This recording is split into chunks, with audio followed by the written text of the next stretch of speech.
Kisah Usman Sugalih, salah seorang korban selamat di tambang emas Jatibarang, Banyumas.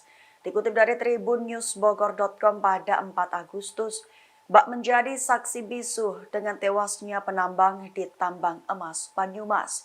Mau tidak mau Usman harus menelan pil pahit lantaran tak bisa menyelamatkan rekan dan juga keponakannya.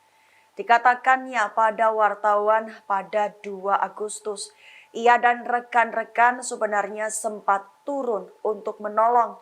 Namun karena situasi yang tidak memungkinkan, di mana air yang keluar sangatlah besar, maka mereka kembali ke atas. Sesampai di atas mereka tak hanya diam saja.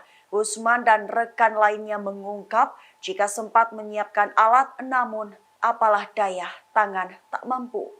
Selama proses pencarian, ia pun sangat berharap para korban dapat ditemukan, tapi nasib berkata lain.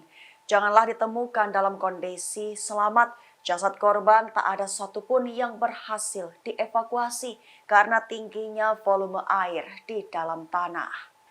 Dengan begitu, operasi pencarian resmi ditutup pada Selasa 1 Agustus.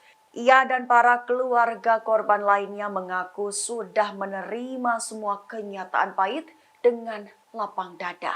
Selain itu, Usman juga mengucapkan terima kasih kepada tim SAR gabungan, pemerintah Banyumas dan pemerintah Kabupaten Bogor, di mana mereka telah berupaya untuk melakukan pencarian kepada para korban, meskipun hasil yang didapat tidak sesuai dengan harapan keluarga.